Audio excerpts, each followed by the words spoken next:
আপনাদের খেদমতে সূরাতুল আনআমের 108 নম্বর আয়াত তেলাওয়াত করেছি। এখানে আল্লাহ রাব্বুল ইজ্জা ওয়াল জালাল তিনি ইরশাদ করছেন, ওয়ালা তাসুব্বুল্লাযীনা ইয়াদউনা মিন দুনিল্লাহি ফায়াসুব্বুল্লাহা আদওয়াম বিগাইরি ইলম কাযালিকা যায়্যান্না লিকুল্লি উম্মাতিন আমালাহুম ثم إلى ربهم مرجعهم فينبئهم بما كانوا يعملون رب العالمين বলেন, গোলাম ও আমার ইমানদার বান্দারা শোনো শোনো, ও আমার বিশ্বাসী বান্দারা শোনো শোনো, লা তাসুব্বুল্লাযীনা ইয়াদউনা মিন দুনিল্লাহ ফায়াসুব্বুল্লাহা আদওয়াম বিগাইরি ইলম। ও আমার বিশ্বাসী বান্দারা, যারা আল্লাহকে ব্যতি রেখে আল্লাহকে বাদ দিয়ে অন্য উপাস্যকে ডাকে, দেবীর পূজা করে, দেবতাদের পূজা করে, তোমরা খবরদার তাদের গালি দিও না। আওয়াজ করে বলেন, কি দিও না?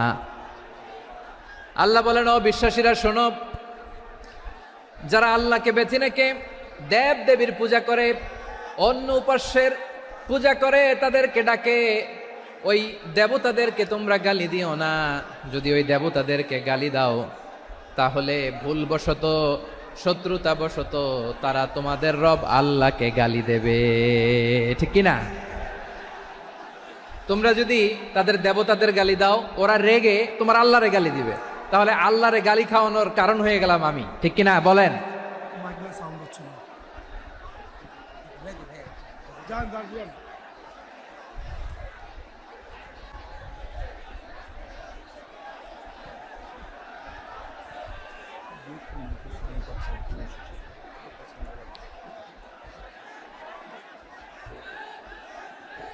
সম্মানিত ভাইয়েরা, এত বিশাল প্রোগ্রাম, মাইকের একটা সেটআপ থাকে, তারগুলো অনেক সময় নড়ে যায়, ধাক্কা ধাক্কিতে ডিসপ্লেস হয়, একটু ঝামেলা হবে।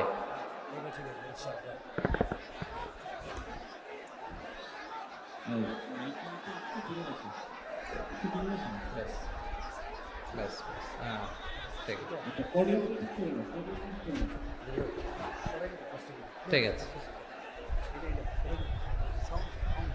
একটু একটু সমস্যা হবে মাঝে মাঝে। আপনারা শান্ত থাকলে,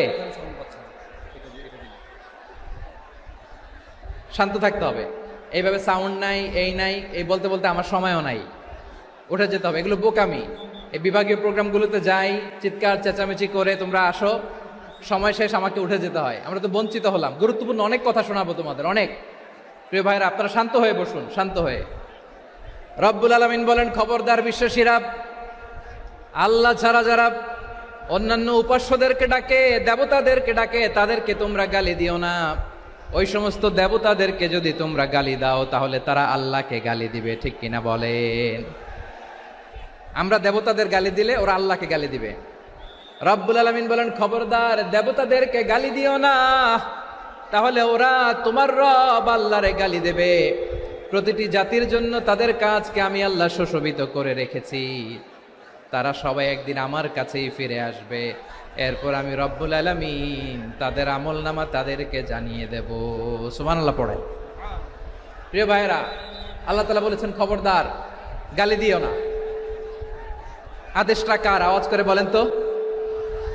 হিন্দুদের দেবতা দেবদেবীদেরকে গালি দেওয়া যাবে না। আওয়াজ করে বলুন প্রিয় ভাইরা, এই আদেশটা কার? এই আপনাদের গলার আওয়াজ। অন্য ধর্মের দেবতাদেরকে যে গালি দেওয়া যাবে না, এই আদেশটা কার? আরো জোরে বলুন, কার? গালি দিবেন কোন দেবতাকে? দিবেন? যদি দেন তাহলে ওরা আল্লাহরে গালি দিবে, তাহলে আল্লাহরে গালি খাওয়াইলো কে? আপনি, ঠিক কিনা বলেন? আমি আল্লাহকে গালি খাওয়ানোর কারণ হলাম, কারণ আমি যদি গালি না দিতাম ওরা আমার রবকে গালি দিত না। আওয়াজ করে বলেন, ঠিক কিনা? তাহলে প্রিয় ভাইয়েরা, ইসলাম আমাদেরকে শিখায়, সূরাতুল আনআমের 108 নম্বর আয়াত থেকে আমরা বুঝলাম, কোন ধর্মকে ছোট করা যাবে না। অন্য ধর্মকে ছোট করা মানে ইসলামকে ছোট করা। অন্য ধর্মের দেবতাকে গালি দেওয়া মানে আল্লাহকে গালি খাওয়ানো। আওয়াজ করে বলেন, ঠিক কিনা?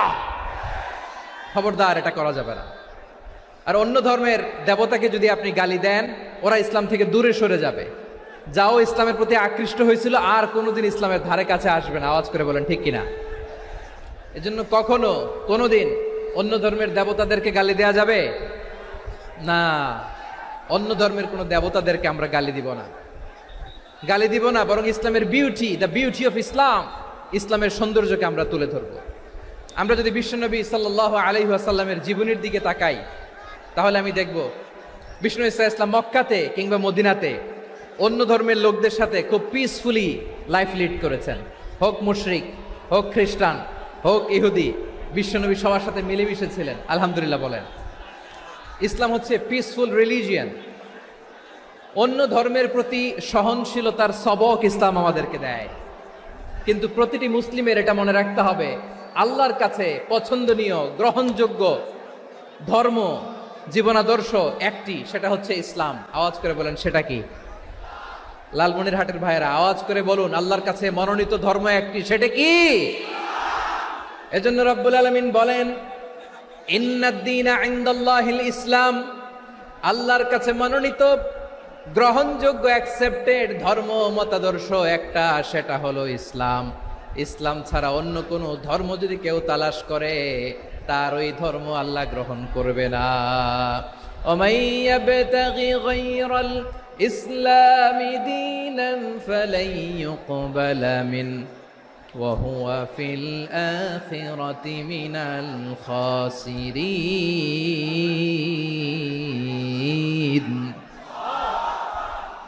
Whoever seek anything except Islam, that won't be accepted from him, and he will be loser in the day of judgment. কিয়ামতের দিন ইসলাম ছাড়া কেউ যদি অন্য কোনো ধর্ম তালাশ করেছে দুনিয়াতে, তার এই মতাদর্শ গ্রহণ করা হবে না, and he will be loser, সে হবে লুজার, ক্ষতিগ্রস্ত, হাই হাই কোম্পানির ম্যানেজার, ওর আমও শেষ, সালাও শেষ। আওয়াজ করে বলেন ঠিক কি না?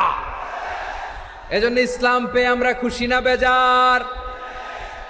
প্রত্যেক নামাজ শেষে আমরা আল্লাহরে বলি, আল্লাহ রাদিতু বিল্লাহি রাব্বা ওয়া বিল ইসলামি দীনা ওয়া বি মুহাম্মাদিন নাবিয়ান ওয়া রাসূলা। ও আল্লাহ, তোমারে রব হিসেবে পেয়ে আমরা খুশি। ও আল্লাহ, ইসলামকে ধর্ম হিসেবে পেয়ে আমরা খুশি। বিশ্বনবীকে আমাদের রাসূল পেয়ে আমরা খুশি। ঠিক কিনা বলেন? ইসলাম ছাড়া অন্য কোনো ধর্ম আমরা গ্রহণ করব না। ঠিক কিনা বলেন? আল্লাহর কাছে অ্যাকসেপ্টেড রিলিজিয়ান একটা, সেটা ইসলাম। তো বিশ্বনবী সাল্লাল্লাহু আলাইহি ওয়াসাল্লাম মক্কাতে কিংবা মদিনাতে খুব পিসফুলি এক্সিস্ট করেছেন, যে কোনো ধর্মের সাথে মিলেমিশে চলেছেন। তার প্রমাণ আমরা যদি রাসূল সাল্লাল্লাহু আলাইহি ওয়াসাল্লামের বায়োগ্রাফির দিকে তাকাই, তাহলে দেখব তিনি মুশরিকদের সাথে পিস ট্রিটি করেছেন, শান্তি চুক্তি, পিস ট্রিটি, পিস এগ্রিমেন্ট। আপনারা হুদাইবিয়ার সন্ধির নাম শুনেছেন? আমার লালমনিরহাটের কলিজার টুকরা ভাইয়েরা, হুদাইবিয়ার সন্ধির নাম আপনারা শোনেন নাই? 6ষ্ঠ হিজরিতে বিষ্ণু ঈসা ইসলাম মুশরিকদের সাথে এই ট্রিটি করেছেন, চুক্তি। কাদের সাথে? মুশরিকদের সাথে। আমরা তো মুসলমান বসতে পারি না, আমরা দুই মুসলিম ভাই একসাথে বসে চা খেতে পারি না, গল্প করতে পারি না। বিষ্ণু ঈসা ইসলাম মুশরিকদের সাথে ট্রিটি করেছেন, হুদাইবিয়ার সন্ধি। এই সন্ধির আগে মক্কা থেকে কেউ মদিনায় যেতে পারে না, মদিনা থেকে কেউ মক্কায় যেতে পারে না। কিন্তু এই সন্ধির পরে ট্রাফিক স্বাভাবিক হয়ে গেল। মক্কার লোকেরা মদিনায় আসতে পারে, মদিনার লোকেরা মক্কায় আসতে পারে। এটাকে বলে সুলহে হুদাইবিয়া, the peace agreement of Hudaybiyyah, শান্তি চুক্তি। আমরা পৃথিবীতে এখন অনেক শান্তি চুক্তির নাম শুনি, এগুলো সব the piece treaty of Hudaibiya থেকে কপি করা। আল্লাহু আকবার। তাহলে বিশ্বনবী সাল্লাল্লাহু আলাইহি সাল্লাম তিনি যে শান্তিপূর্ণ সহাবস্থানে বিশ্বাসী ছিলেন, মুসলমানেরা যে অন্য ধর্মের প্রতি সহনশীল, তার প্রমাণ হচ্ছে এই পিস ট্রিটি। শুধু তাই নয়, মাইকের সাউন্ডটা একটু বাড়ায় দিতে হবে, খুব দুর্বল, একটু মজবুত করতে হবে, আর একটু ক্লিন করতে হবে, আর সবগুলা জায়গায় সাউন্ড যাচ্ছে কিনা একটু ক্রস চেক করতে হবে। হ্যাঁ, পাবেন দিচ্ছে mike operator, he is trying his level best, দিচ্ছে। মাইক অপারেটর যিনি আছেন, প্রতিটি জায়গায় প্রতিটি সাউন্ড বক্সে যেন আওয়াজ পাওয়া যায়, একটু ক্রস চেক করেন, সাউন্ডটাকে একটু স্ট্রং করে দেন। হ্যাঁ, ঠিক আছে, মাশাআল্লাহ। এদিকে তাকান, এদিকে। মক্কার পার্ট গেল, পিস এগ্রিমেন্ট করলেন, শান্তি চুক্তি। বিষ্ণু ইসলাম মদিনায় যে কি করলেন? মদিনায় যে বিষ্ণু ইসলাম মদিনা চার্টার করলেন, মদিনা সনদ, সাহিফাতুল মদিনা, এটার বলে মদিনা চার্টার। যে ওয়েস্টে, ইউরোপে, আমেরিকাতে তারা অনেক চার্টার করে, এই সব চার্টার মদিনা চার্টার থেকে কপি করা। আওয়াজ করে পড়েন সুবহানাল্লাহ। বিষ্ণু ইসলাম মদিনায় গেলেন, মদিনাতে মুসলিম, মুশরিক, ইয়াহুদি, এই তিন ধর্মের লোক মিলে সব স্টেক হোল্ডার যারা আছে সবাইকে নিয়ে বিষ্ণু ইসলাম মদিনা চার্টার করলেন, মদিনা সনদ। পড়েন সুবহানাল্লাহ। শুধু তাই নয়, মক্কাতে বিশ্বনবী পিস এগ্রিমেন্ট করলেন, শান্তি চুক্তি মুশরিকদের সাথে। মদিনাতে যে বিশ্বনবী মদিনা চার্টার করলেন, মদিনা সনদ করলেন ইহুদিদের সাথে। আবার মদিনাতে বিশ্বনবী ইহুদিদের সাথে পিস ডায়ালগ করলেন, ইন্টারফেথ ডায়ালগ করলেন, আন্তধর্মীয় সংলাপ করলেন। যেই সংলাপের মূল ভিত্তি ছিল তাওহীদ। মূল ভিত্তি ছিল কি? তাওহীদ। বিশ্বনবী ইহুদিদেরকে ডাকলেন, আহ্বান করলেন, কুল ইয়া আহলাল কিতাবি তাআলাউ ইলা কালিমাতিন সাওয়াইন বাইনানা ওয়া বাইনাকুম আল্লা না'বুদা ইল্লাল্লাহ ওয়া লা নুশরিকা বিহি শাইআন ওয়া লা ইয়াত্তাখিযা বা'দুনা বা'দান আরবাবাম মিন দুনিল্লাহ فإن تولوا فقولوا اشهدوا بأننا مسلمون। সুবহানাল্লাহ পড়েন। বিশ্বনবী মদিনার ইহুদিদের ডেকে বললেন, ও ইহুদিরা, শোনো শোনো, আসো এমন একটা আদর্শের প্রশ্নে আমরা একত্রিত হই, যে আদর্শের প্রচার তোমাদের নবীরাও করেছে, আমিও করি। যে আদর্শের কথা তোমাদের পবিত্র ধর্মগ্রন্থগুলোতে আছে, আমার কোরআনেও আছে, সেটা হলো তাওহীদ। আমরা এক আল্লাহ ছাড়া কারো ইবাদত করব না, আল্লাহর সাথে কাউরে শরীক করব না, আল্লাহ ছাড়া কাউরে রব মানব না। পড়েন সুবহানাল্লাহ। তাহলে আমার প্রিয় লালমনিরহাটের ভাইরা, মদিনাতে যে তিনি মদিনা চার্টার করলেন, মদিনা সনদ, পিস ডায়ালগ করলেন, শান্তির সংলাপ, ইন্টারফেথ ডায়ালগ করলেন, আন্তধর্মীয় সংলাপ, যার ভিত্তি ছিল তাওহীদ। সুবহানাল্লাহ পড়েন। তাহলে অন্য ধর্মের প্রতি সব সময় ইসলাম সহনশীল, টলারেন্স। যদি আপনি দেখতে চান ইসলামের নবী বিশ্ব নবীর দিকে তাকান, ঠিক কিনা বলেন? আমরা তো সংখ্যালঘুদের রাইটস প্রোটেক্ট করার জন্য কত আইন বানাই, কত বৈঠক করি, কত সংবাদ সম্মেলন করি। বিষ্ণু সাল্লাল্লাহু আলাইহি ওয়াসাল্লাম সংখ্যালঘুদের রাইটসের ব্যাপারে, অধিকারের ব্যাপারে যে কথা বলেছেন, শুনলে আপনি অবাক হয়ে যাবেন। বিশ্বনবী বলেন, আলা মান যালামা মুআহাদান আও ইনতাকাসাহু আও কাল্লাফাহু ফাওকা তাআতিহি আও কাল্লাফাহু ফাওকা তাকাতিহি আও আখাযা মিনহু শাইআন বিগাইরি তিবি নাফসিন ওয়া আনা হাজিজুহু ইয়াউমাল কিয়ামা। খবরদার, জেনে রাখো, কেউ যদি কোনো সংখ্যালঘুর উপরে অত্যাচার করে, কোনো সংখ্যালঘুর প্রাপ্য থেকে যদি কেউ কাউকে ঠকায়, সংখ্যালঘুর উপর যদি কেউ কষ্ট দেয়, কোনো সংখ্যালঘুর সম্পদ যদি কেউ জোর করে কেড়ে নেয়, আমি কিয়ামতের দিন বিশ্বনবী ওই সংখ্যালঘুর পক্ষে আর ওই মুসলমানদের বিপক্ষে বাদী হয়ে দাঁড়াবো। সুবহানাল্লাহ বলতে পারলেন না? আল্লাহু আকবার। আপনি নামাজি, আপনি মুসল্লি, আপনি হাজী সাহেব, তাহাজ্জুদ পড়তে পড়তে কপালে দাগ ফেলে দিছেন, আপনার প্রতিবেশী হিন্দু, ভাবছেন আমার তো পাওয়ার আছে, ওর জমিটা দখল করি। বিশ্বনবী বলেন, কিয়ামতের দিন ওই হিন্দুর পক্ষে তোর বিরুদ্ধে আমি বাদী হয়ে দাঁড়াবো। পৃথিবীর কোন ধর্মে এরকম স্টেটমেন্ট পাবেন?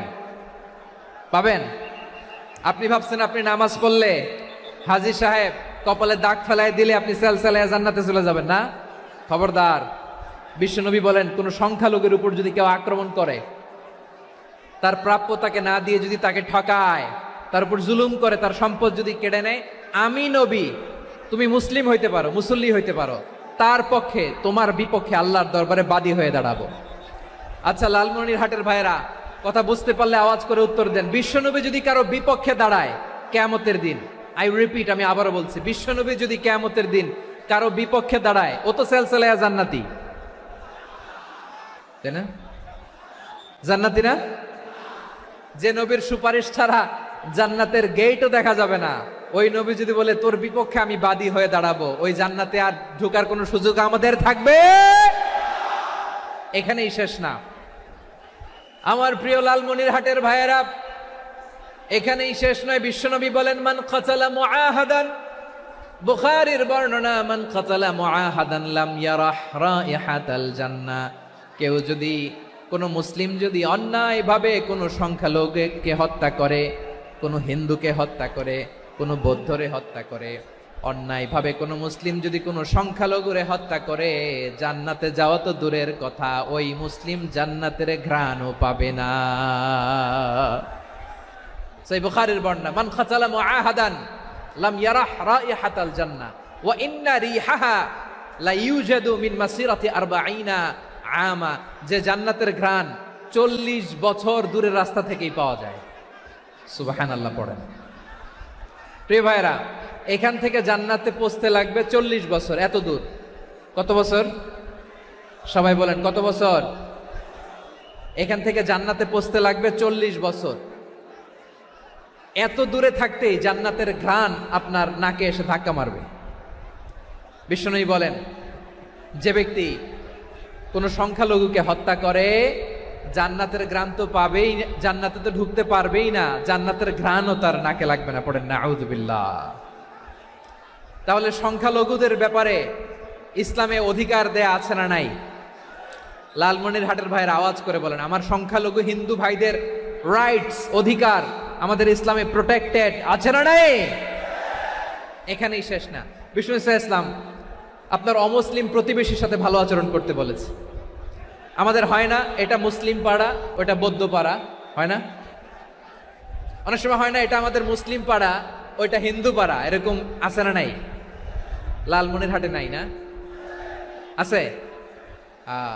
হিন্দু যদি আপনার প্রতিবেশী হয় কি করবেন? ওরে কষ্ট দিবেন নাকি?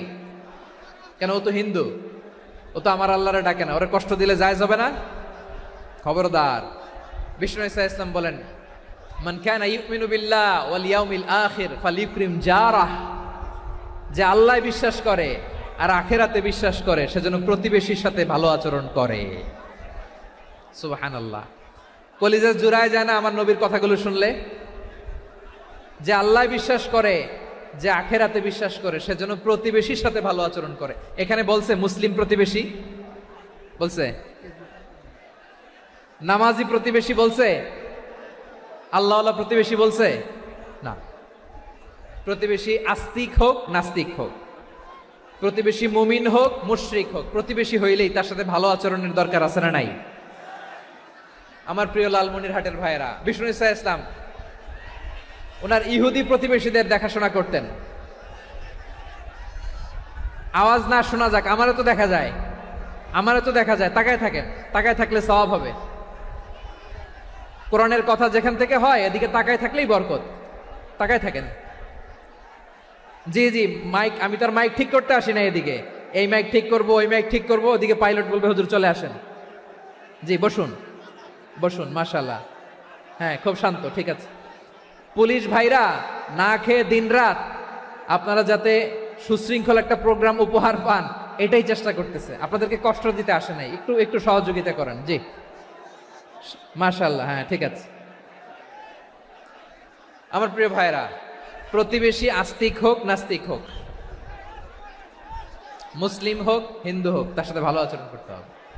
বিষ্ণু ইসলাম ওনার ইহুদি প্রতিবেশীর বাসায় যেতেন। কোন প্রতিবেশী? ইহুদি। আওয়াজ করে বলেন, কোন প্রতিবেশী? ইহুদি। এক ইহুদি কিশোর বিষ্ণু ইসলামের খেদমত করতে, ইহুদি ছেলে আমার নবীর খেদমত করতো, তারা ছিল নবীর প্রতিবেশী। তো অনেক দিন হয় ইহুদি ছেলেটা আসে না। বিষ্ণুনবী খোঁজ দিলেন, ঘটনা কি? একটা ইহুদি ছেলে না আমার খেদমতে আসতো, ছেলেটা কই? খোঁজ নিয়ে জানলেন ছেলেটা অসুস্থ। বিষ্ণু ইসলাম ওই ইহুদির বাড়িতে চলে গেলেন ওই ছেলেটাকে দেখা করার জন্য, ভিজিট করার জন্য। সুবহানাল্লাহ পড়বেন না? গেলেন, যে দেখে ইহুদি ছেলেটা মুমূর্ষ, জান যায় যায় ভাব, বিছানায় পড়ে আছে, তার বাবা দাঁড়ানো। বিশ্বনবী তার মাথার পাশে বসলেন, মাথায় হাত বুলিয়ে দিলেন, আর ছেলেটাকে বললেন আসলিম, হে ইহুদি ছেলে আসলিম, ইসলাম ধর্ম গ্রহণ করো। তো ছোট্ট ছেলে ভাবে আমরা ইহুদি, এখন ইসলাম ধর্ম গ্রহণ করলে আব্বা যদি বকা দেয়, ফানাযারা ইলা ওয়াজহি আবি, ছেলেটা তার বাবার চেহারার দিকে তাকালো, দেখি আব্বা কি কয়। আব্বা যদি বলে তাইলে ইসলাম ধর্ম গ্রহণ করব। ইহুদি ছেলেটা তার বাবার দিকে যখন তাকালো, ওর বাবা বলে আতি আবুল কাসিম, আবুল কাসিম যা বলে তাই করো। আবুল কাসিম হচ্ছে বিষ্ণু ইসলামের একটা কুনিয়াত, উপনাম। আমার রাসূলের বড় ছেলের নাম ছিল কাসেম। যেমন দেখবেন আমাদের এলাকায় কারো ছেলের বড় ছেলের নাম যদি হয় আব্দুল্লাহ, এরা আব্দুল্লাহর বাপ বলে ডাকে। কারো বড় মেয়ের নাম যদি হয় ফাতেমা, এরা কি ডাকে? ফাতেমার বাপ বলে না? তো বিষ্ণু ইসলামের বড় ছেলের নাম ছিল কাসেম। ইহুদি বাবা বলল আতি আবুল কাসেম, আবুল কাসেম যা বলে তাই শোনো, মানে মোহাম্মদ যা বলে তাই শোনো। এই কথা শুনে ছেলে সাহস পাইছে, ছেলে আবার পড়তে আরম্ভ করলো আশহাদু আল্লাহ ইলাহা ইল্লাল্লাহ ও আশহাদু আন্না মুহাম্মাদার রাসূলুল্লাহ, পড়েন আল্লাহু আকবার। বিশ্বনবীর আহ্বান শুনে ওই আহ্বানে সাড়া দিয়ে ইহুদি ছেলে শাহাদা পড়ে মুসলমান হয়ে গেল। তার হৃদয়টারে ঈমানের নূর দিয়ে আলোকিত করে দিল কে? প্রিয় ভাইরা, এবার রাসূল সাল্লাল্লাহু আলাইহি ওয়াসাল্লাম বের হয়ে আসলেন ঘর থেকে, আর বললেন আলহামদুলিল্লাহিল্লাযী আনকাযাহু মিনান নার, প্রশংসা সে আল্লাহর যে আল্লাহ জাহান্নামে চলে যাচ্ছিল প্রায় এমন একটা লোককে মুহূর্তের মধ্যে কালেমায়ে শাহাদাতের বদৌলতে জান্নাতি বানায় দিলেন। আওয়াজ করে পড়েন সুবহানাল্লাহ। এই হাদিস থেকে আমরা কি শিখলাম? What is the moral of the story? এক নম্বর স্টোরি হলো, প্রতিবেশী ইহুদি হোক হিন্দু হোক, যাবেন, সুসম্পর্ক রাখবেন, উপহার দিবেন, বিপদে পাশে দাঁড়াবেন, তাইলেই তো আপনাদের প্রতি, মুসলমানদের প্রতি তারা আকৃষ্ট হবে, ঠিক কিনা বলেন? আপনি যদি হিন্দুদের সাথে বৌদ্ধদের সাথে নাই মিশেন, নাস্তিকের কাছে নাই যান, তো ইসলামের সৌন্দর্যটা ওরা বুঝবে কেমনে? আমার অনেক হিন্দু পরিচিত ভাই আছে, ওরা আমাদের ইফতারির প্রোগ্রামে এসে একসাথে ইফতারি করে। অনেক মদখোর আমার সাথে বসে একসাথে ডিনার করে, হাফ প্যান্ট পরা, গলায় স্বর্ণের চেইন, হাতে স্বর্ণের ব্রেসলেট, আইসা আমার সাথে ডিনার করছে, আছে এরকম।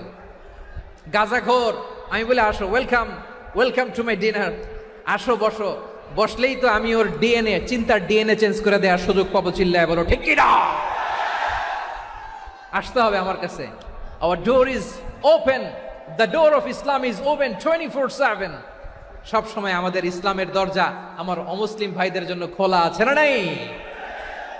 এই হাদিস থেকে দুইটা শিক্ষা। এক নম্বর শিক্ষা, প্রতিবেশী মুসলিম হোক অমুসলিম হোক, যান, অসুস্থ হইলে একটু আপেল নিয়ে যান, আঙ্গুর নিয়ে যান, কমলা নিয়ে যান, তাদের সাথে ভালো আচরণ করেন।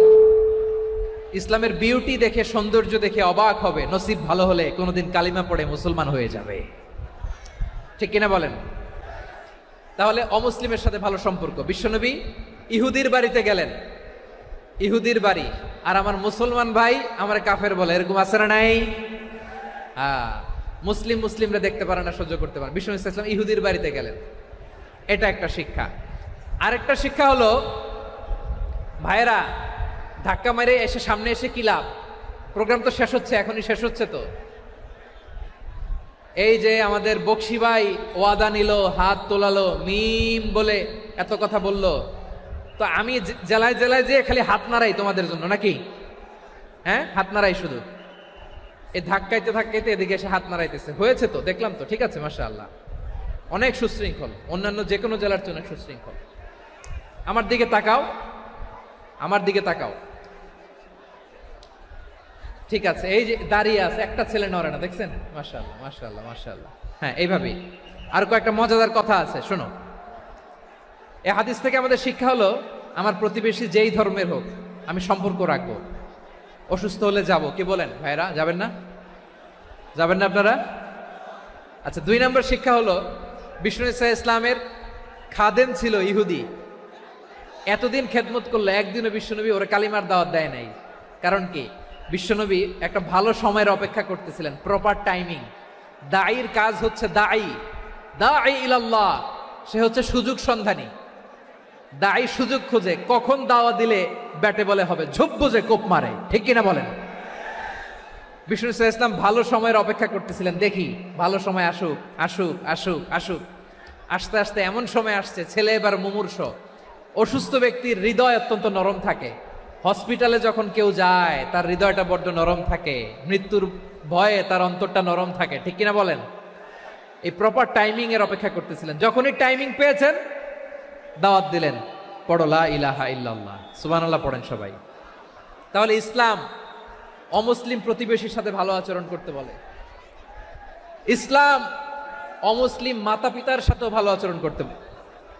মাতা পিতা যদি অমুসলিম হয় তারা ফেলে দিতে পারবেন? পারবেন?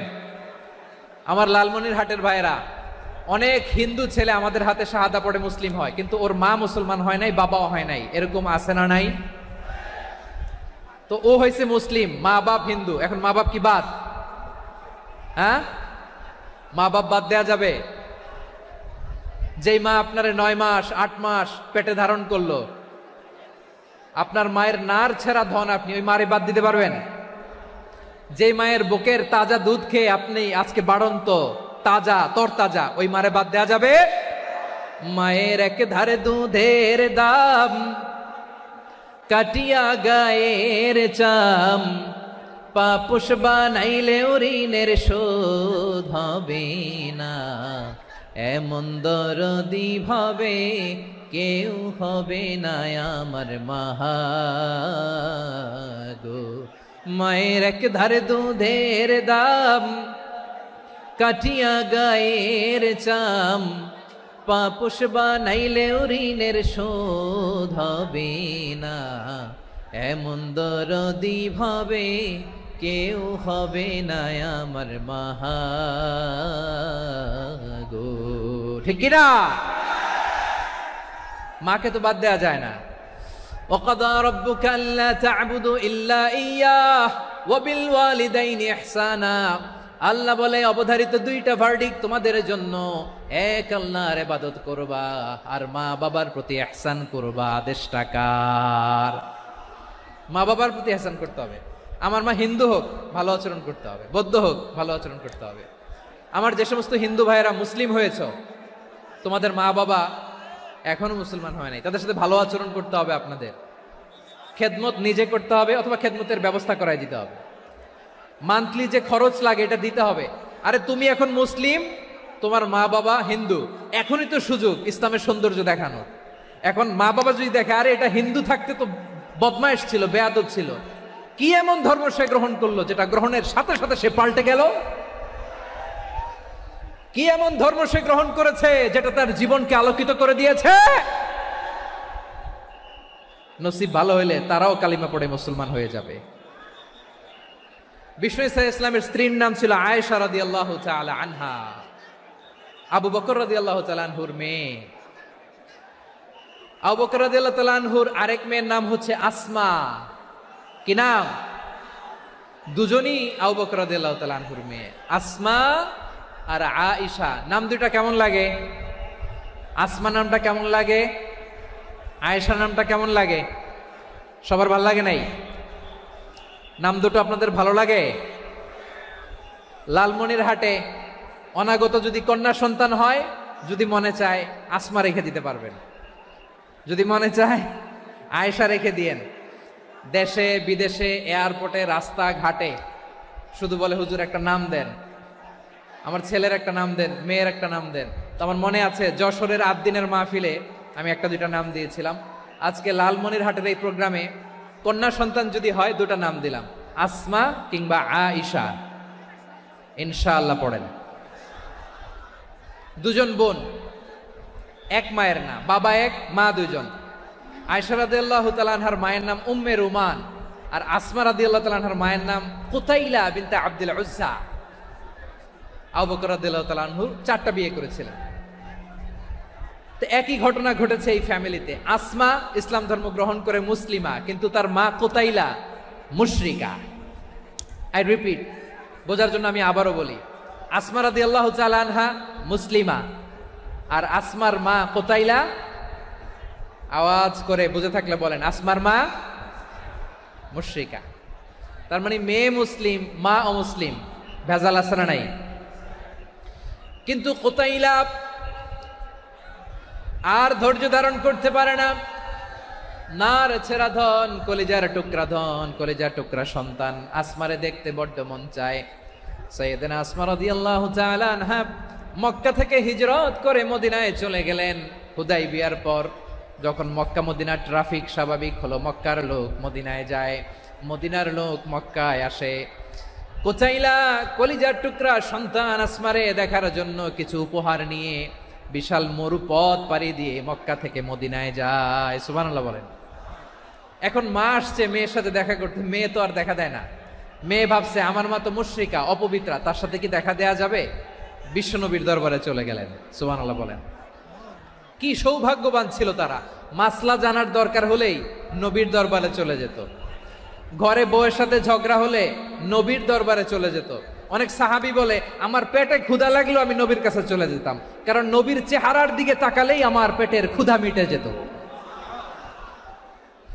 সাইয়েদনা আসমা রাদিয়াল্লাহু তাআলা আনহা বিশ্বনবীর কাছে চলে গেলেন, যে বললেন ইয়া রাসূলুল্লাহ, হে ইয়া হাবিবাল্লাহ, ইন্না উম্মি কাদিমাতুন ইলাইয়া ওয়া হিয়া রাগিবা। আমার মা মক্কা থেকে অনেক দূর মরুর পথ পাড়ি দিয়ে উপহার সামগ্রী নিয়ে মদিনায় আমার সাথে দেখা করতে এসেছে গো নবী। আমার জানতে বড্ড ইচ্ছে হয় আমি আমার মুশরিকা মায়ের সাথে একটু দেখা করতে পারবো কিনা। আফা আসিলুহা, আগে যেমনি আমি আমার মায়ের সাথে ভালো আচরণ করতাম, যেমনি আমি আমার মায়ের সাথে সদাচরণ করতাম গো নবী, এখন আমি মুসলিমা, মা মুশরিকা, এখনো কি আগের মতো সদাচরণ করতে পারবো নাকি? বিশ্বনবী বললেন নাম সিলিহা, হ্যাঁ রে আসমা, অবশ্যই অবশ্যই, আগে ঠিক যেমন তুমি তোমার মায়ের সাথে ভালো আচরণ করতে, এখনো তেমনি আগের মতো ভালো আচরণ করবা। আওয়াজ করে পড়েন সুবহানাল্লাহ। কি ইসলাম আমরা পেয়েছি! কত ব্রড মাইন্ডেড আমাদের ইসলাম, কত ওপেন মাইন্ডেড ইসলাম, কত ওপেন আপ করতে পারে, চিন্তা করতে পারেন। বিষ্ণু বললেন হ্যাঁ অবশ্যই, নাম সুলিহা, আগে যেমনি ভালো আচরণ করছো আসমা, এখন ওইরকমই করো, পারলে আরো বাড়াই করো। সুবহানাল্লাহ বলেন। তাহলে আমার যে হিন্দু ভাইয়েরা, হিন্দু বোনেরা, ইমানের বদৌলতে দৌলতে আপনি ধন্য হয়েছেন, আপনার আম্মা আব্বা এখনো মুসলমান হয় নাই, তাদের জন্য দোয়া করেন, তাদের জন্য দোয়া করেন, আল্লাহ যেন তাদেরকেও ইমানের দৌলত দান করে। আমরা সবাই পড়ি আমিন, আরো জোরে পড়েন আমিন। এখন বলেন ইসলাম কি ন্যারো মাইন্ডেড রিলিজিয়ান না ব্রড মাইন্ডেড? লালমনিরহাটের যুবক ভাইরা আওয়াজ করো, ইসলাম কি ন্যারো মাইন্ডেড না ব্রড মাইন্ডেড? কতটা ব্রড মাইন্ডেড দেখেন। বিশ্বনবী সাল্লাল্লাহু আলাইহি সাল্লাম অমুসলিমরা যদি নবীকে উপহার দিত, ওই উপহারও বিশ্বনবী গ্রহণ করতেন। সুবহানাল্লাহ পড়েন। আপনার অমুসলিম বন্ধু যদি উপহার দেয় সেটাও আপনি নিতে পারবেন, যেটা নেওয়া জায়েজ। কিন্তু আপনার বন্ধু যদি আপনার মদের বোতল দেয়, নিতে পারবেন? হ্যাঁ, মদের বোতল দিলে পারবেন না। আপনার বন্ধু যদি আপনার পর্ক দেয়, পর্ক, শুকরের গোশত মিশ্রিত কোনো খাবার, ওটা নিতে পারবেন না। হালাল যে কোনো জিনিস নিতে পারবেন। বিশ্বনবী সাল্লাল্লাহু আলাইহি ওয়াসাল্লাম অমুসলিমদের দেয়া হাদিয়া গ্রহণ করতেন। কেমন নবী ছিলেন! আমার নবীরে চিনে নেন, আমার নবীর অ্যাটিটিউড জেনে নেন। বিশ্বনবী সাল্লাল্লাহু আলাইহি ওয়াসাল্লাম যখন কোনো জনপদে যেতেন, তিনটা অপশন নিয়ে যেতেন। প্রিয় ভাইয়েরা আওয়াজ করে বলতে হবে, কোন জনপদে গেলে আমার নবীর অপশন থাকতো কয়টা? আমার মতো 3 আঙ্গুল উঁচু করে দেখান আর বলুন, আমার নবী কোন জনপদে গেলে কয়টা অপশন নিয়ে যেতেন?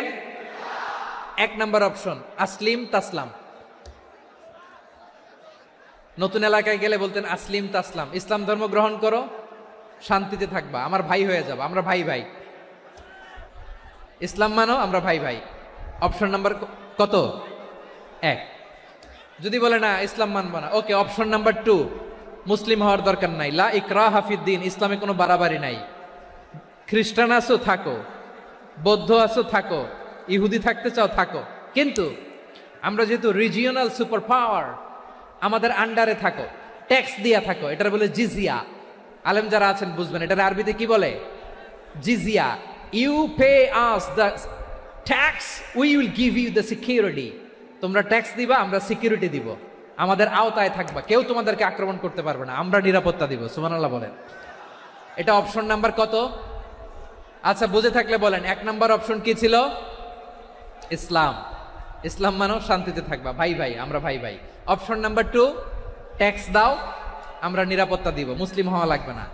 এখন 1 নাম্বারও মানে না, 2 নাম্বারও মানে না, মুসলিম হব না, ভালো খ্রিস্টান থাকো, ট্যাক্স দাও, আমরা সিকিউরিটি দিব না, এটাও মানি না। বিষ্ণু বলেন তাহলে তলোয়ার আমাদের আর তোমাদের মাঝে ফায়সালা করবে, মুসলিমও হব না, ট্যাক্স দিবা, নিরাপত্তা দিব, আমরা সুপার পাওয়ার, আমাদের আন্ডারে থাকবে, এটাও না। তাহলে তোমাদেরকে তো আমরা বিশ্বাস করতে পারি না, কখন না কখন বিশ্বাসঘাতকতা করো, কার সাথে মিলে হাত মিলাও, তলোয়ার আমাদের মাঝে ফায়সালা করবে। তখন তিনি জেহাদের সশস্ত্র সংগ্রামের ঘোষণা দিতেন। সুবহানাল্লাহ পড়েন। দেখেন পশ্চিমারা জেহাদকে এইভাবে চিত্রায়িত করে না, ওরা জেহাদ বলতে বুঝায় তলোয়ার, হাত কাটো, গলা কাটো না। জেহাদ সশস্ত্র সংগ্রাম 3 নম্বরে। অধিকাংশ ক্ষেত্রেই বিশ্বনবীর সুন্দর আচরণ দেখে, আরে আমার নবীর যে নুরানি চেহারা, অনেকে তো কেবল সিরেফ চেহারাটা দেখেই কালিমা পড়ে মুসলমান হয়ে গিয়েছে।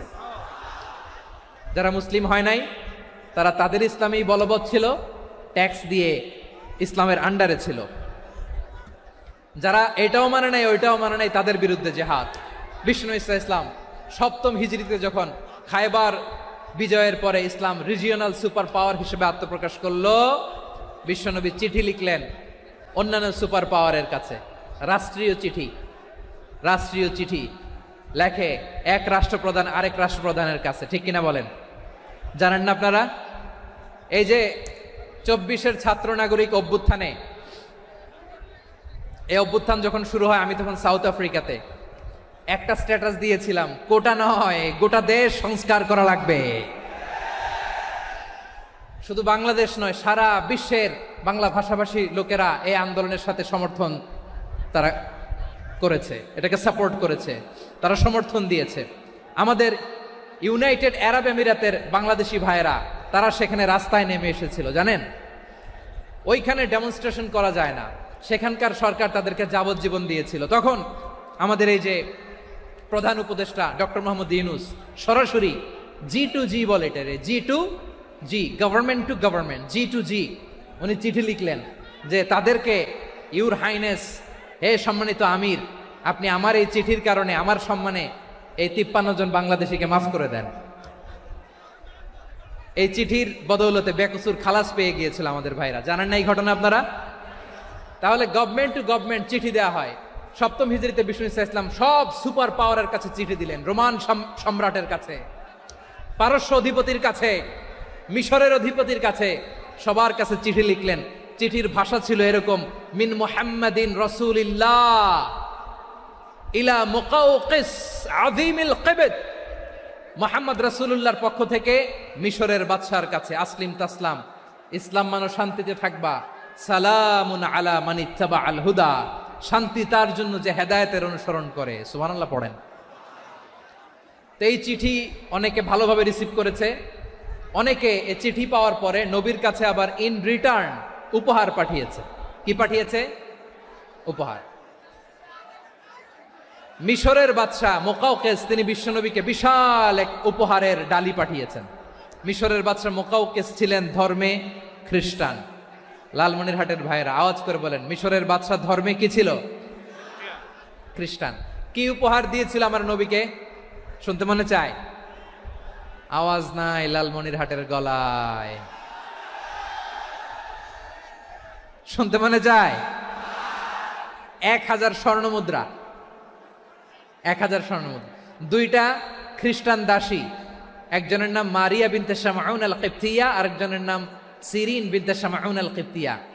একজন খ্রিস্টান দাস 20 থান কাপড় জামা বানানোর জন্য, আমরা নবী যেন সেলাই করে জামা বানাতে পারে এজন্য 20 থান কাপড়, 20 থান ফাইন গার্মেন্ট, সুবহানাল্লাহ পড়বেন না? এরপরে একটা গাধা যেটার নাম ছিল উফাইর, আর একটা খচ্চর, এটার নাম ছিল দুলদুল। খচ্চর চিনেন? গাধা আর ঘোড়ার ক্রসিং এ যে প্রাণীটা দুনিয়াতে আসে ওটার খচ্চর বলে। তো এই যে সুপার পাওয়ার খ্রিস্টান বাদশার কাছে নবী চিঠি লিখলেন, ওই খ্রিস্টান বাদশাহ আমার নবীকে উপহার দিল, বিশ্বনবী এই উপহারগুলো সানন্দে গ্রহণ করেছে। সুবহানাল্লাহ পড়বেন না?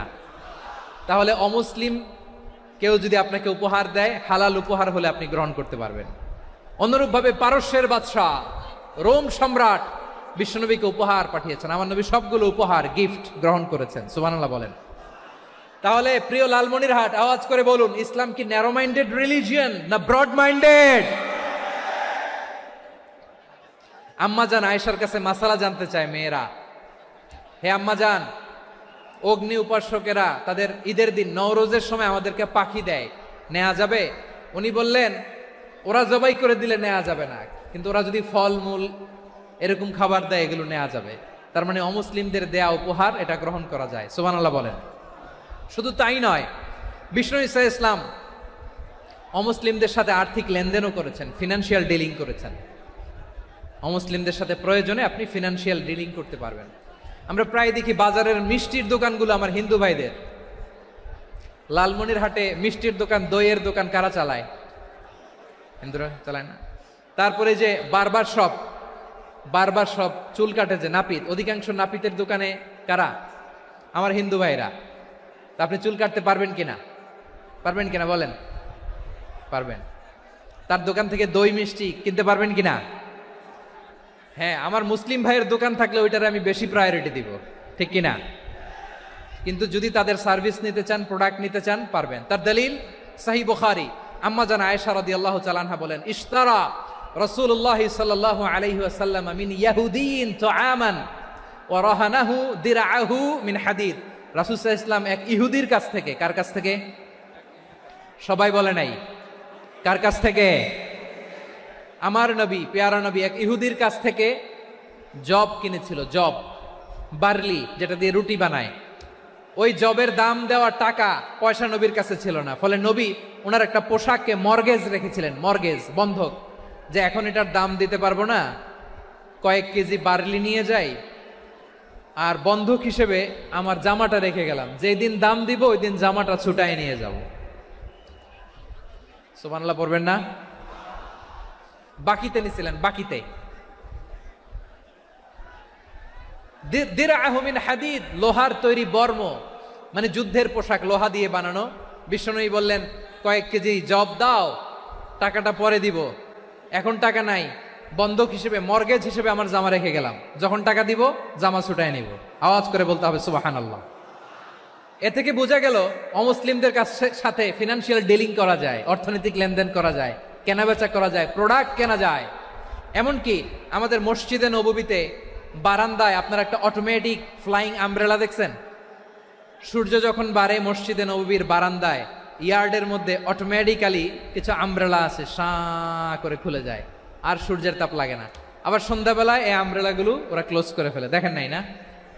দেখছেন? এই মসজিদে নববীকে সর্বোচ্চ উন্নত মানের কনস্ট্রাকশন ইনফ্রাস্ট্রাকচারে ডেভেলপ করার জন্য কর্তৃপক্ষ কিছু অমুসলিম ইঞ্জিনিয়ারের, ডিজাইনারের সহায়তা নিয়েছিল। সুবহানাল্লাহ বলেন। কোন দলিলের ভিত্তিতে? এই দলিলের ভিত্তিতে যে বিষ্ণু ঈসা ইসলাম অমুসলিমদের সাথেও লেনদেন করেছেন। আওয়াজ করে বলতে হবে আল্লাহু আকবার। শুধু তাই নয়, ইন কেস অফ ইমার্জেন্সি, প্রয়োজনে ইসলামের খাতিরে, ইসলামকে সামনের দিকে এগিয়ে নিয়ে যাওয়ার জন্য অমুসলিমদের সাপোর্ট নেওয়া জায়েজ আছে। সুবহানাল্লাহ বলেন। অমুসলিমদের সাপোর্ট নেয়া, তাদের থেকে অর্থ নেয়া, পলিটিক্যাল সাপোর্ট, পলিটিক্যাল অ্যাসাইলাম নেওয়া জায়েজ আছে। আমাদের অনেক বিশ্ববরেণ্য দায়ীরা আমেরিকায় অস্থায়ীভাবে অ্যাসাইলাম নিয়ে থাকে, নিজের দেশে গেলে ফাঁসিতে ঝুলাই দিবে। যুগ যুগ ধরে দায়ীদের উপরে এরকম অত্যাচার আর নির্যাতন আছে না নাই? মিশরের অনেক দায়ীরা পাশ্চাত্যে যেয়ে থাকে। এই যে তারা পলিটিক্যাল অ্যাসাইলাম নিয়ে থাকে, রাজনৈতিক আশ্রয়, এটা জায়েজ আছে না? এটা যে জায়েজ আছে তার প্রমাণ স্বয়ং বিশ্বনবী সাল্লাল্লাহু আলাইহি ওয়াসাল্লাম পলিটিক্যাল সাপোর্ট নিয়েছিলেন অমুসলিমদের কাছ থেকে। সুবহানাল্লাহ বলেন। খুব মজাদার একটা ঘটনা, শুনবেন? আপনাদের আগ্রহ দেখে তো মনে হয় না শোনার ইচ্ছা আছে। আছে আছে? গলায় জোর আছে? লিল্লাহি তাকবীর, লিল্লাহি তাকবীর, নারায়ে তাকবীর। মাশাআল্লাহ।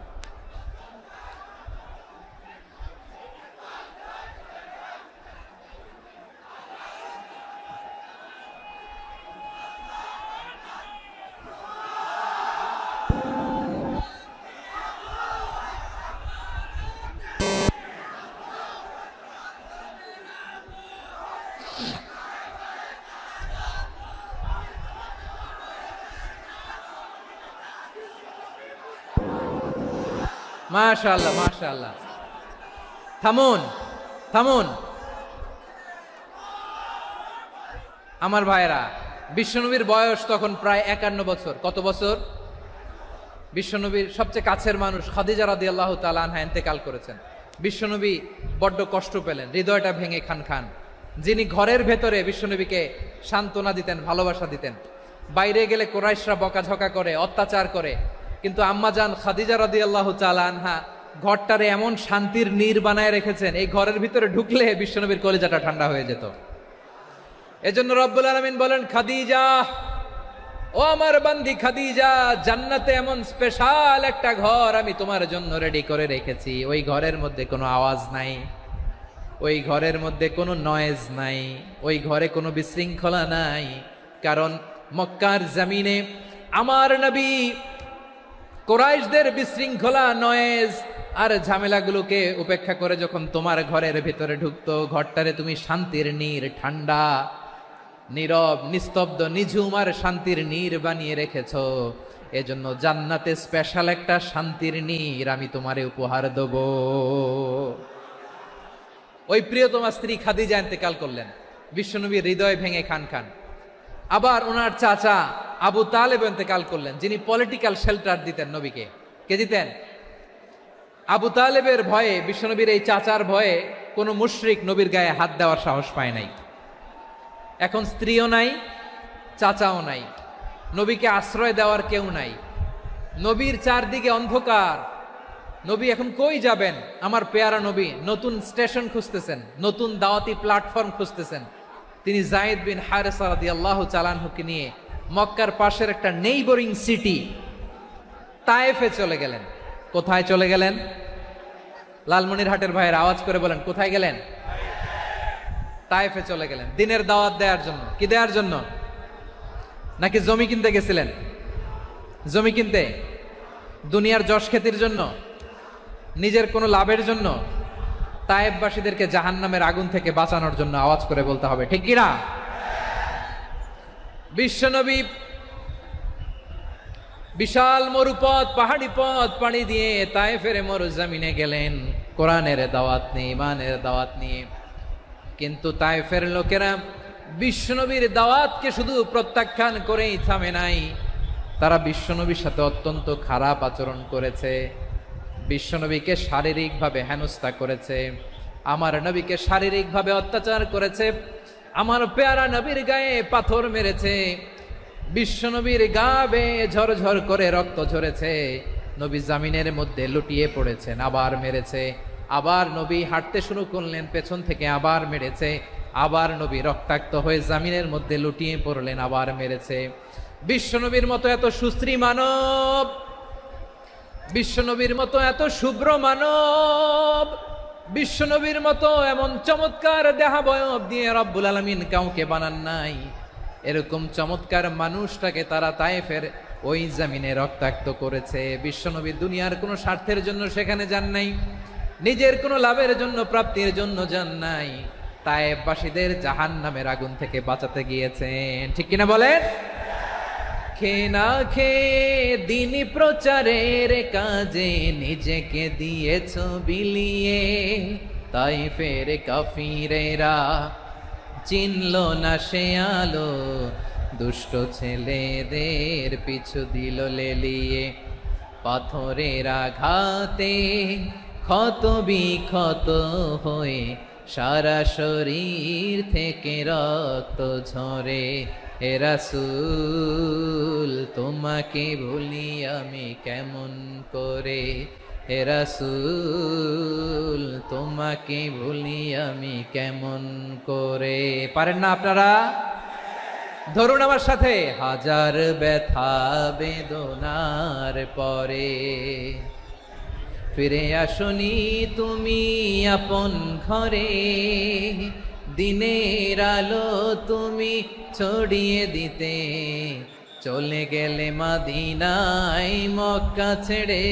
হে রাসূল তোমাকে ভুলি আমি কেমন করে, হে রাসূল তোমাকে ভুলি আমি কেমন করে। ঠিক কিনা বলে? প্রিয় ভাইরা, তায়েফের ছেলেরা নবীকে রক্তাক্ত করলো। আমার নবী কই যাবে? কই যাবে? মক্কায় জায়গা নাই, তায়েফে জায়গা নাই। তায়েফ থেকে ভারাক্রান্ত মন নিয়ে আমার নবী মক্কায় ফিরে আসলেন। বিশ্ব নবী মক্কায় ঢুকতে পারেন না। মক্কার মরুভূমির দিকে তাকিয়ে, উপত্যকার দিকে তাকিয়ে বিশ্বনবী ধা ধা করে কাঁদেন, ঝরঝর করে। নবীর চেহারা মোবারক থেকে চোখের পানিগুলো বেয়ে বেয়ে পড়ে। আমার জন্মস্থান, আমার শৈশব, কৈশোর, যৌবন কেটেছে এই মক্কায়। আমার এলাকায় আমি ঢুকতে পারি না। বিশ্বনবী মক্কার অনতি দূরে দাঁড়িয়ে জায়েদকে পাঠালেন, জায়েদ যাও, দেখো কেউ আমাকে সাপোর্ট করার মতো আছে কিনা, যাও অমুকের কাছে যাও। জায়েদ গেলেন, তারাও প্রত্যাখ্যান করে ফিরিয়ে দেয়। বিশ্বনবী বললেন যাও অমুক লোকের কাছে যাও, তিনিও প্রত্যাখ্যান করে ফিরিয়ে দিলেন। কেউ বিশ্বনবীকে আশ্রয় দিতে রাজি হয় না। নিজ জন্মভূমিতে বিতাড়িত বিশ্বনবী, সর্বশেষ বিশ্বনবী বললেন যাও মুতঈম ইবনে আদির ঘরে যাও। মুতঈম ইবনে আদি মুশরিক, তার কাছে যাও। গেলেন, মুতঈম ইবনে আদি রাজি হয়ে গেল। সুবহানাল্লাহ বলেন। দেখেন, অনেক বিপদের সময়ও আমি নিজে সাক্ষী, সামাজিকভাবে, রাজনৈতিকভাবে কত ঝঞ্ঝা, কত ষড়যন্ত্র, কত কনস্পাইরেসি পাড়ি দিয়ে আমাদেরকে সামনে এগিয়ে যেতে হয়। এই শত্রুদের ভেতরেও একজনকে দাঁড় করিয়ে দেয় যে আল্লাহর কোরআনের জন্য রেডি হয়ে যায়। পড়েন সুবহানাল্লাহ। মুতঈম ইবনে আদি, আল্লাহ তার মনকে নরম করে দিলেন। মুতঈম বলে, মুহাম্মদ আমি তোমাকে আশ্রয় দিব। তার দুই ছেলেকে পাঠালেন, যাও খোলা তলোয়ার নিয়ে, স্কট দিয়ে, গার্ড অফ অনার দিয়ে মোহাম্মদকে মক্কায় ঢুকাও, আর বলো আমি আমান দেব। আমান কি দিব? আমান মানে সিকিউরিটি, নিরাপত্তা। সিকিউরিটি ছাড়া, আমান দেওয়া ছাড়া কেউ থাকতে পারতো না মক্কায়। দুই ছেলে বিষ্ণু ইসা ইসলামকে নিয়ে আসলো। নবী কাবার চারদিকে তাওয়াফ করলেন, নামাজ পড়লেন। আবু জাহেল, উতবা, শাইবা, ওয়ালিদ ইবনে মুগীরা সবাই দেখে, কেউ কিছু করতে পারে না। কারণ মুতঈম ইবনে আদি ঘোষণা দিয়েছেন, আমি মুহাম্মদকে আমান দিয়েছি, মুহাম্মদের গায়ে যেন কেউ স্পর্শ না করে। আওয়াজ করে পড়েন সুবহানাল্লাহ। নবীর এই বিপদকালে মুহূর্তে মুতঈমের হৃদয়টারে নরম করে দিল কে? আচ্ছা, লালমনিরহাটের ভাইয়েরা বলেন, এই মুতঈম কি মুসলিম ছিল না মুশরিক? সবাই বলতে হবে, মুসলিম না মুশরিক? তাহলে মুশরিকের কাছ থেকে নবী পলিটিক্যাল অ্যাসাইলাম, আধুনিক রাষ্ট্রবিজ্ঞানের ভাষায় পলিটিক্যাল অ্যাসাইলাম, যেটাকে বলে রাজনৈতিক আশ্রয়, উনার আমান বা নিরাপত্তার এই ঘোষণায় তিনি মক্কায় ঢুকলেন। যতদিন নিরাপত্তা ছিল ছিলেন। মুতঈম যখন মারা গেল, বিষ্ণু ইসলাম হিজরত করে মদিনায় চলে গেলেন। সুবহানাল্লাহ। কিন্তু মুতঈম যে বিশ্বনবীর উপকার করছে, এটা বিশ্বনবী ভুলে নাই। আমাদের অনেকে আছে, উপকার করার পরে আর খেয়াল থাকে না, খাওয়ার পরে গলা দিয়ে নামলে আর খেয়াল থাকে না। এরকম আছে না নাই? আমার নবী ভুলে নাই। বদরের প্রান্তরে 70 জন কাফেরকে যখন বন্দী করে বিশ্বনবীর সামনে হাঁটু গেড়ে দাঁড় করানো হলো, বসানো হলো, 70 জন কাফের। কয়জন? বিশ্বনবী তাদের দিকে তাকিয়ে বললেন, সহিহ বুখারীর বর্ণনা, লাউ কানাল মুতঈম ইবনে আদি হাইয়ান সুম্মা কাল্লামানি হাউলাই নাতনা লা তারাকতুহুম লাহু।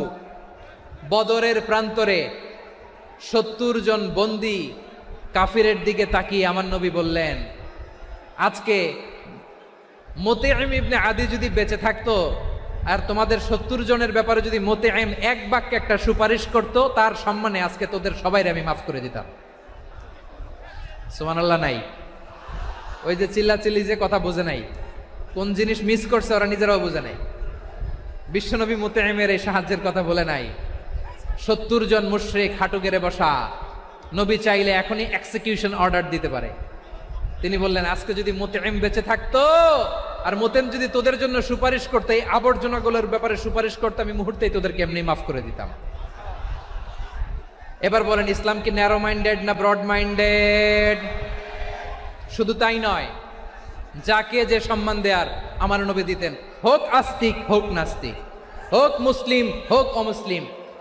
বিষ্ণু ইসলাম যখন রোমান সম্রাটের কাছে চিঠি লিখেছেন, আমার প্রিয় লালমনিরহাটের ভাইরা, অল্প কয়েক মিনিট কয়েকটা জরুরি কথা বলবো। এদিকে তাকান, এদিকে তাকান। রোমান সম্রাটের কাছে বিশ্বনবী যখন চিঠি লিখলেন মিন মুহাম্মদ রাসূলিল্লাহ ইলা হিরাকলা আযীমির রোম। মুহাম্মদের পক্ষ থেকে হিরাক্লিয়াসের কাছে, যিনি হচ্ছেন আযীমির রোম। এটা নবী নিজ থেকে বানায় লিখছেন, অতিরিক্ত সম্মান দিয়ে। কোন রাষ্ট্রপ্রধান যখন আসে, তাদেরকে আমরা কি বলি জানেন? তার নামের শেষে HE এটা লিখতে হয়, H.E. মানে হিজ এক্সেলেন্সি। কি লেখে? হিজ এক্সেলেন্টি, অথবা ইউর হাইনেস, ইউর ম্যাজেস্টি। দেখেন, বিশ্বনবী সাল্লাল্লাহু আলাইহি ওয়াসাল্লাম সব নবীদেরও নবী। তিনি একজন মুশরিক খ্রিস্টান সম্রাট, রোমান সম্রাটের কাছে চিঠি লিখতে যেয়ে লিখতেছে, ইলা হিরাকলা আযীমির রোম, হিরাক্লিয়াসের কাছে আমার চিঠি, যিনি রোমের আযীম, হিজ হাইনেস, মানে রোমের অনেক সম্মানিত এক বাহাদুর। আওয়াজ করে বলেন সুবহানাল্লাহ। তার মানে যাকে যে সম্মান দেয়ার এটা বিশ্বনবী দিতেন।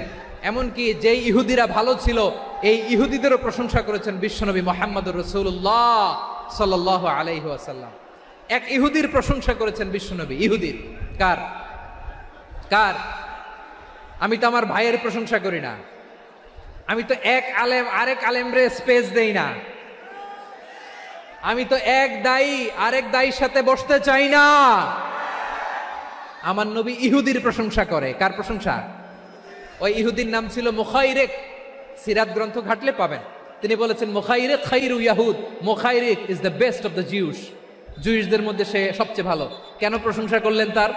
এর কারণ মদিনা চার্টারে কথা ছিল সব ধর্মের মুসলিম, মুশরিক, ইহুদিরা মিলে মদিনাকে রক্ষা করবে। কিন্তু তৃতীয় হিজরিতে যখন উহুদের যুদ্ধ শুরু হলো, সবার কথা ছিল যেই আক্রমণ করে আমরা মদিনাকে বাঁচাবো। কোন শহরকে বাঁচাবো? মদিনাকে। কিন্তু কুরাইশরা যখন অ্যাটাক করলো, ইহুদিরা আর আসে না, ইহুদিরা আর বেরোয় না। বিষ্ণু বললেন, ওহে ইহুদিরা, তোমরা না চুক্তি করলে আমার সাথে যে মদিনা বাঁচাতে সবাই ঝাঁপিয়ে পড়বো, আসো। একটা ইহুদিও বেরোয় না, কেউ আসে নাই সেদিন, একজন ছাড়া। তার নাম মুখাইরেক। তার নাম কি? মুখাইরেক বাহাদুরের মতো ঘোড়সাওয়ার হয়ে বেরিয়ে গেলেন এবং বললেন, গোটা ইহুদি সাম্রাজ্যের একজনও যদি না আসে, আমি মুখাইরেককে কেউ ঘরে আটকে রাখতে পারবে না। বেরিয়ে আসলেন, এসে বললেন, আমি মুহাম্মদের পক্ষে যুদ্ধ করব। আমি মারা গেলে আমার সম্পদ আমার উত্তরাধিকারীরা পাবে না, আমার সম্পদ তোমরা মুহাম্মদকে দিয়ে দিবা। সুবহানাল্লাহ বলেন। উহুদের ময়দানে 70 জন মুসলমান শহীদ হলো। এই ইহুদি, সেও মুসলমানের পক্ষে যুদ্ধ করে নিহত হলো। সুবহানাল্লাহ বলেন। মুসলিমদের লাশ যখন নিয়ে আসা হলো, এই মুখাইরিকের লাশও নিয়ে আসা হলো। মুসলিমদের লাশের পাশে মুখাইরিকের লাশ দেখে বিশ্বনবী মুখাইরিকের প্রতি অনেক খুশি হলেন।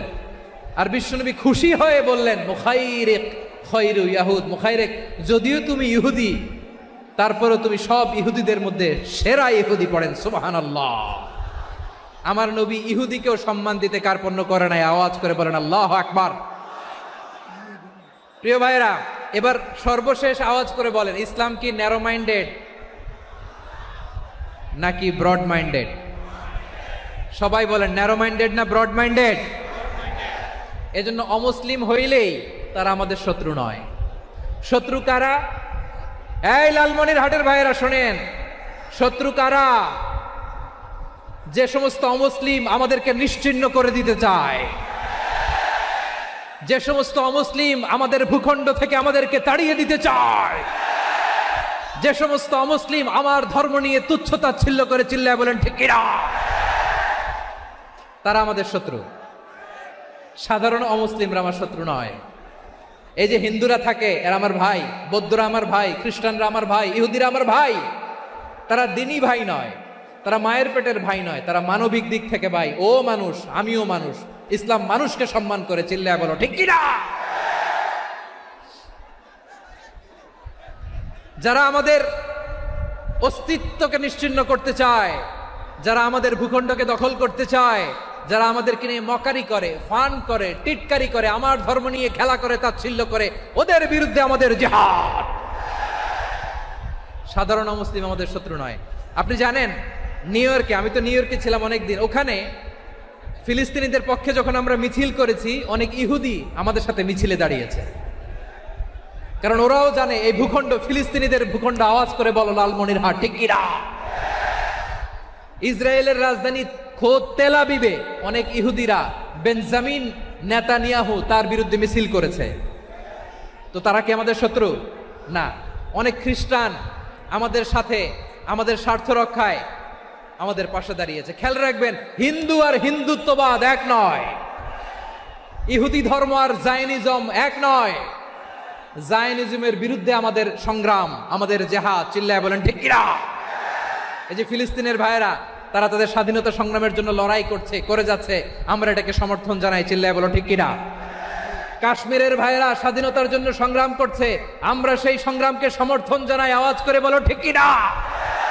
যারাই আমাদের ইসলামকে নিশ্চিহ্ন করতে চায় তাদের বিরুদ্ধে আমাদের সংগ্রাম, আওয়াজ করে বলতে হবে ঠিক কিনা? ওই সমস্ত দুর্বৃত্তদের সাথে আমাদের কোনো সম্পর্ক নাই। আমরা যদি ঐক্যবদ্ধ থাকতে পারি, ওই দুর্বৃত্তরা চান্স পাবে না। আমরা ঐক্যবদ্ধ থাকতে রাজি আছি। লালমনিরহাটের ভাইয়েরা, আমরা ঐক্যবদ্ধ থাকলে ওই দুর্বৃত্তদের কালো হাত ভেঙে দিতে আমাদের সময় লাগবে না। তাদের কালো হাত ভেঙে দিতে রাজি আছে মুসলমান? কারা কারা রাজি? দু হাত তুলে দেখাও।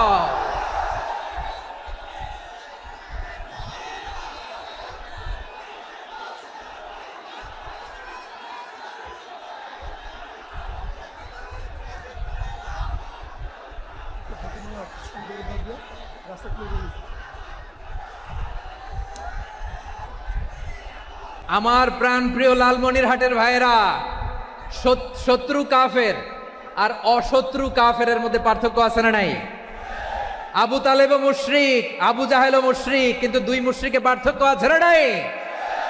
আবু তালেব নবীর চাচা, মুশরিক, মারা গিয়েছে মুশরিক অবস্থায়, কিন্তু আজীবন আমার নবীকে আগলে রেখেছে, আমার নবীকে সাপোর্ট করেছে, ভালোবেসেছে।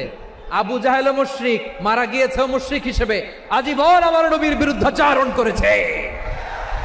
আবু জাহেলের শক্তি, সামর্থ্য, স্ট্র্যাটেজি, প্ল্যান সব আমার নবীর বিরুদ্ধে ছিল।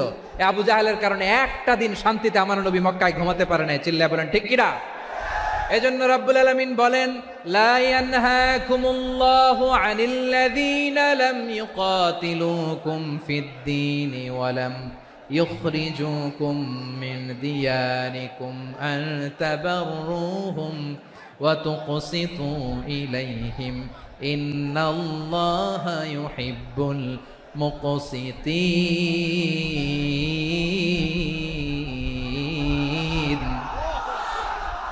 আল্লাহ বলে, গোলামেরা শোনো শোনো, যে সমস্ত অমুসলিম তোমাদের সাথে ধর্মযুদ্ধে লিপ্ত হয় না, তোমাদের বিরুদ্ধে যে সমস্ত অমুসলিম অস্ত্র ধরে না, যে সমস্ত অমুসলিম তোমাদেরকে তোমাদের জন্মস্থান থেকে, ভূখণ্ড থেকে তাড়িয়ে দেয় না, তাদের সাথে ভালো আচরণ করতে আমি আল্লাহ নিষেধ করি নাই।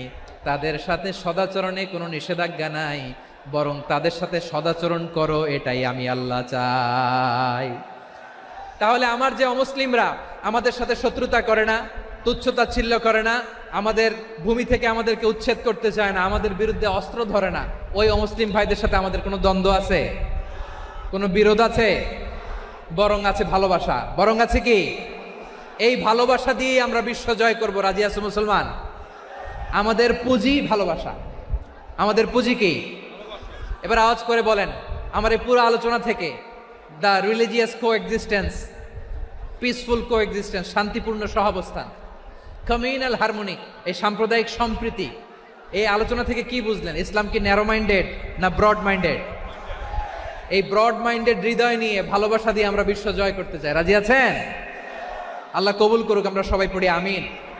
লালমনিরহাটের জেলা স্টেডিয়ামে আমার প্রিয় মায়েরা, বোনেরা, আপনাদের জন্য একটা হাদিস বলে শেষ করব। বিশ্বনবী বলেন, আমার মায়েরা খেয়াল করে শুনুন, বিশ্বনবী আপনাদের উদ্দেশ্য করে বলেন, আল মারআতু ইযা সাল্লাত খামসাহা ওয়া সামাত শাহরাহা হাফিজাত ফুরুজাহা আতাআত বা'লাহা ফালতাদখুল মিন আইয়ি আবওয়াবিল জান্নাতি শাআত।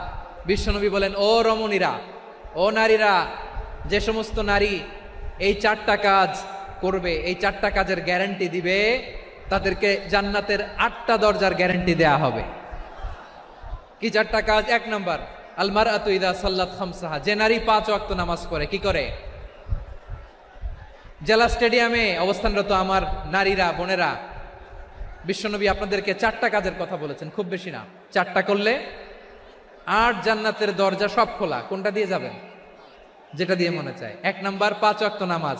আমার বোনেরা জোহরের নামাজ পড়তে পড়তে এটা আসরে নিয়ে যায়, আসর পড়তে পড়তে এটা মাগরিবে নিয়ে যায়। এরকম আছে না নাই? লালমনিরহাটে হয়তো নাই। আমার বোনেরা এটা করবেন না। ইন্নাস সালাতা কানাত আলাল মুমিনিনা কিতাবাম মাওকুতা, সময় মতো পড়বেন। সামাত শাহরা, রমাদানের রোজাগুলো রাখবেন। হাফিজাত ফুরুজাহা, যে নারী তার চরিত্রকে হেফাজত করে, তার প্রাইভেট হেফাজত করে, তার লজ্জাস্থান হেফাজত করে। ও মায়েরা, আপনার এই গর্ভ যে কত দামি আপনি জানেন না। আপনার এই গর্ভ থেকে জন্মাবে আগামীর সালাহুদ্দিন আল আইয়ুবী। আপনার গর্ভ থেকেই জন্মাবে ইমাম আল মাহদি আল মুনতাজার। আপনার পেট থেকে জন্মাবে আবু সাইদের মতো বীর সৈনিক। আপনার পেট থেকে জন্মাবে মুগ্ধের মতো বীর মুজাহিদ। আপনি জানেন না কে আসবে আপনার পেট থেকে। সময়টাকে কাজে লাগান, ইসলামকে বুঝেন, মানেন, আমাদের ইসলামিক লেকচারগুলো শোনেন। আমরা যে বার্তাগুলো, ইনস্ট্রাকশনগুলো, দিক নির্দেশনাগুলো আপনাদের খেদমতে রাখি, এগুলো মেনে চলুন। আপনিই পারেন আপনার ঘরটাকে জান্নাতের টুকরা বানাতে। একটা family, it's a very big institution and you are the MD, the managing director of this institution. চিল্লায় বলেন ঠিক কিনা? চাইলেই পারেন ঘরটারে জান্নাতের টুকরা বানাতে। 5 ওয়াক্ত সালাত, রমাদানের রোজা, নিজের চরিত্রের হেফাজত, ও আতাআত বালাহা, স্বামীর আনুগত্য। এটাতে অনেকে ভুল করে থাকে। হায় রে আমার বোনেরা, স্বামীর আনুগত্যকে এটা নিজের অপমান মনে করবেন না। আপনার স্বামী আপনার সবচেয়ে বড় গার্ডিয়ান, তিনি আপনার সবচেয়ে ভালো চায়। নারী কখনো গার্ডিয়ানশিপের বাইরে থাকতে পারে না। হয় আপনি বাবার গার্ডিয়ানশিপের ভেতরে, বাপ না থাকলে ভাই আপনার গার্ডিয়ান, ভাই না থাকলে চাচা গার্ডিয়ান, বিয়ের পরে আপনার স্বামী আপনার গার্ডিয়ান। শরিয়া সম্মত স্বামীর আদেশগুলো আপনি মেনে চলবেন, কিন্তু শরিয়া বিরুদ্ধ কোনো আদেশ মানতে আপনি বাধ্য নয়। আওয়াজ করে বলুন সবাই ঠিক কিনা? এই 4টা কাজ যদি কোনো নারী করে, বিশ্বনবী বলেন জান্নাতের 8টা দরজা খোলা, তোমার যেটা দিয়ে মনে চায় সেটা দিয়ে জান্নাতে তুমি এন্ট্রি নিতে পারবা। আমরা এখানে লালমনিরহাটের সোহরাওয়ার্দী ময়দানে আজকে যেমন একত্রিত হতে পারলাম, আল্লাহর জান্নাতেও যেন একত্রিত হতে পারে। আল্লাহ তুমি তৌফিক দান করো। আল্লাহ আমার এই কলিজার টুকরা যুবক ভাইদেরকে তুমি ওমরে ফারুকের মতো কবুল করো। জেলা স্টেডিয়ামে অবস্থানরত আমার মা বোনদেরকে তুমি ফাতেমার মতো, খাদিজার মতো কবুল করো।